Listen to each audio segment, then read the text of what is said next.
When I'm watching at this lineup, this starting 11 chosen by Igor Tudor, the first one chosen by the Croatian coach, well, I noticed something. I'm not sure if I'm the only one that saw it, but I noticed something, a hidden secret. And I didn't notice it immediately before the game, during the game. Juve Genoa, 1-0, goal of Kenan Yildiz. I was focusing on the game, I was curious, but then watching it again, studying it, analyzing it again, and thinking about it again and again and again, I discovered something. Maybe I'm thinking too much into it, but I think that there is an Easter egg. I don't think that these men have been chosen by Igor Tudor by coincidence. And after I reveal you why, we'll speak about Kenan Yildiz, the one that is finishing on the thumbnail today. Because Kenan Yildiz, non si tocca. We don't touch Kenan. We don't touch. He needs to be here until the end of the season. He needs to be there with the Club World Cup. He needs to be there next season and the one after, and the one after, and the one after. Kenan Yildiz non si tocca. Ciao Juventini of the world. My name is Giuseppe. Welcome back on the channel. I hope you are all doing well. We introduced the two macro topics of today, but pay attention, we need to start with something else. It's Monday. Monday, where match day 30 has not even been over yet. Lazio needs to play against Torino. We will already know if Lazio will be at -1 of Juve or -4 or -3. But this weekend, or this week, will lead us towards the big game, Roma-Juve. And not only because match day 31 will be spectacular.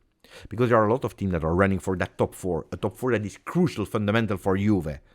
Yes, Atalanta is also there in that run. It's over for them for the Scudetto. And Milan, it's not there anymore. It's over for them for that top 4. So which are the teams? Who are the teams? Atalanta, Bologna, Juve, Roma, Lazio, Fiorentina. 6 teams for 2 spots. Atalanta this weekend will play Lazio. Bologna will play Napoli. Juve, Roma. Roma, Juve. Lazio will play against Atalanta. And we finish with Fiorentina, Milan. A lot will be said this weekend. We will know if we are 3rd equal to Atalanta, if we are 4th, if we are 5th, 6th. We don't know. It will be totally crazy. Let's see. I'm really curious. We are obliged to qualify to Champions League. You know it. We already said a lot of time. Prestige, money, etc., etc., etc. But we are obliged to do it as soon as possible. Not only qualifying, but as soon as possible. You know why? Because the other ones, the other teams from Europe, they are not waiting. We had an objective. We maybe still have an objective. That is David Hansko. Well, that player is monitored by a team that know already that next season they will play Champions League. Bayern Leverkusen is at the moment 2nd in Bundesliga. And that team is already monitoring him. So if we are slow, whatever target that we have on that list for the campaign 25-26, we will be late. So please qualify, and please qualify as soon as possible. That's my message. Now we go towards that Easter egg that I discovered. I think that I discovered. Maybe I'm totally wrong.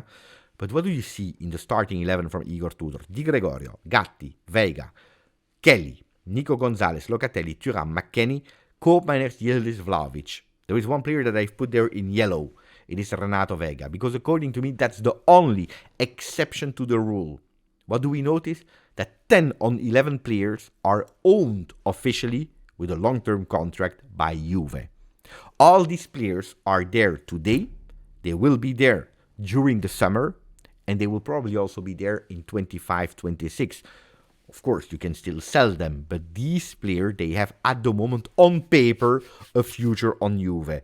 Who are penalized by these choices at the moment? What we saw here are the players that are on loan. Colomoni, Conceição, even Kalulu didn't start the game. So we focused on owned players. Coincidence? I am not sure. Because Igor Tudor, he has one objective in mind and we know it, qualifying to Champions League as soon as possible. But then he's also there, we know it, for the Club World Cup. And while taking the results, is also obliged to think about not the far future, but the near future. Because in June, we don't know if Conceição will be there. We don't know if Colomani will be there. We don't know about a lot of players. So a decision has to be taken. Maybe the management is saying, Tudor, win and do whatever it takes to win. But if you can already starting playing with the players that are at disposal and that we know that will be there in the summer, well, do it, because that's an important. If you don't play Dusan Vlahovic, Colomani will be gone. And we have 0 striker because Milik is injured. I don't know. Guys, this is what I thought about that first starting 11. That was one to beat Genoa, of course, but also probably one that is thinking about the medium future of Juve. Let me know what you thought about it, what you think about it. Tutto Sport! And now we are entering the second chapter of today's video. Juve Ora Yildiz non si tocca più. Juve. Now Yildiz, we don't touch him anymore. Why are they saying anymore? Why? For a simple reason, because in the last few days, a lot were speaking about exit mercato of Juve, Cambiaso, Bangula, Gatti, Vlahovic, and more and more and more, and there was also the name of Kenan Yildiz. Kenan Yildiz on the market for a simple reason. If you don't qualify to Champions League, it's a disaster. You are not sure if you keep him, you are not sure if he wants to stay, you are not sure if you are able to sell the players that are on the exit market for the value that you want, and then you need to do a financial sacrifice. One, Kenan Yildiz, that is bringing you a lot of profit. Now Yildiz, they are telling us, we start again from him. Now Juventus is starting again from Kenan Yildiz. Look, I tell you honestly, I don't believe that the game against Genoa, decided by Kenan Yildiz with the magia of Kenan, is changing the opinion of Juve. That's not what it is. It would be, I think, a real disaster if management, ownership are convinced by a single game, by 90 minutes, by a single goal, by a dribble to the right, to the left, to the right, and a power shot. I don't believe that. They really know Kenan Yildiz potential, even if he was probably in the last 2 weeks not doing extremely well with Thiago Motta, even if he lost his smile a bit, but the qualities of the players are not in doubt. Juventus, they gave him the 10 for a single reason. We believe in you, we trust you, and we know that you are mature enough to wear a legendary, really hard, heavy number 10. So the qualities of Kenan are not a doubt, and it's not that goal against Genoa that is changing the minds of the people that are there, that are judging his future. On the other side, it's true that going closer to the top 4 is important to keep him, but also to keep a lot of other players. Then it's true, I tell you, that Kenan Yildiz doing that performance under the eyes of John Elkann is an important one, because John Elkann was there in the stand, and probably that's the name that is changing the destiny of Kenan, because he on Friday opened again the wallet, 15 million euro, boom, on the table immediately to avoid financial problems after the dismissal of Thiago Motta. Ready already to put 110 or up to 110 million in case of a total disaster. Well, John Elkann being there, watching Kenan and saying, we cannot do without him. It is impossible. It is impossible. And when I'm telling you that he was already to put 110 million euro, it was before the goal against Genoa of Kenan. So that goal doesn't decide the future of Kenan. But it's an important one. It's a bit helping. It's again a confirmation that we cannot do without the number 10. It's a player that needs to stay. Whatever it costs, he needs to stay there. So don't touch Kenan Yildiz. You don't touch. Because the qualities are there. Because that's the player that I want to buy the shirt of. It's a player that I want to stand up from my chair and saying, bravo, Kenan. Because it's a player that is fantastic in terms of maturity. It's a kind guy, and he has it. He has the control, he has the shot, he has 2 feet, he has that magia inside. He is the one that is bringing me, again, the will to watch Juve, to say something incredible will happen. And probably with the help of Igor Tudor. So we keep Kenan without excuse. Tudor, boys, qualify to Champions League, because I don't even want to come back on that topic. There is another one that we need to recuperate, and at the moment it's not performing. We know it.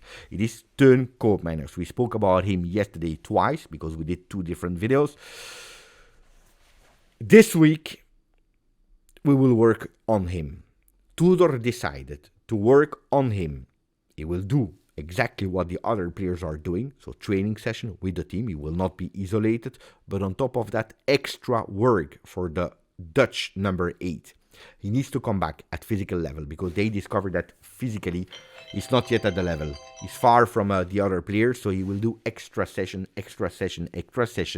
and on top of that, it could be that he will not play against Roma, as I anticipate you yesterday. Why? Because he needs to mentally recuperate, physically joining and equalizing the other ones in the team, and he needs time. Time, because it's an investment that we cannot lose. It's an investment that we absolutely cannot lose. We need to believe in Koopmeiners, but insisting on him, in starting him every single time, could be possibly a danger for him. Because we saw it. He received a chance from Igor Tudor. A lot of us were thinking maybe without Thiago Motta, he will unleash himself, he will unlock himself, he will mentally gain from it. It didn't work. So maybe the solution at the moment is put Cope on the bench, working with him physically, giving him trust with the minutes here, with some minutes there, and then insisting against on Cope. What can be the lineup without Koopmeiners? Well, it all depends, of course, on Cambiaso and Douglas Luiz, more Cambiaso than Douglas Luiz, but Cambiaso and Dougie, they can join the team. They will be there on the bench against Roma. Maybe Cambiaso could even start the game, and if he starts the game, that starting 11 should see Kalulu, Veiga, and Kelly in the three-man defense, because Gatti, we are not sure that he will recuperate. McKennie this time, changing side, being there as a wing-back on the right side. Cambiaso taking his spot as a wing-back on the left. Locatelli, Thuram, Yildiz behind Vlahovic, but next to Yildiz, Nico Gonzalez. So that's something that Tudor will work on this week. Not changing too much. McKennie from the left to the right, with Nico Gonzalez leaving that spot and going a bit more ahead, a bit more forward on the field next to Yildiz, so that we have no problem to put Koopmeiners on the bench. On the other side, if this would not work because Cambiaso doesn't make it in time, because he has not 90 minutes, he cannot start the game, McKennie could possibly play on the left with Nico Gonzalez keeping his spot on the right, where he did extremely well against Genoa, with Colomwani entering. Colomwani, Yildiz behind Dusan Vlahovic. So these are the things that Tudor will work on this week. The three-man defense has been confirmed, and he will insist on that one. Yesterday, miracle, guys. I don't know if you watch it or not, but big miracle. Yesterday, Simone Inzaghi received a red card. He didn't believe in it. He couldn't believe what was happening. Guys, he was in the middle of the field. He was in the middle of the field. After the yellow card of Igor Tudor, finally, he opened the way. Because now also Simone Inzaghi was booked and he will miss the next game in Serie A. I don't know. Really, really, really strange. Strange and funny. No, but it's funny the reaction. And he was like, what is happening? Why? Why can't I do it now? I did it for 29 games today. It's my J30. I cannot do it anymore. I don't know. Anyway, that's it for the video. I hope you enjoyed it. Kenan Yildiz non si tocca. Let me know what you think about it. We don't touch him. What about that Easter egg in the starting 11 against Genoa? And let me know about that possible lineup with Nico Gonzalez a bit more forward, or with Colomwani keeping it as it is. Let me know. I'm really curious to read you. Grazie, forza, Juve.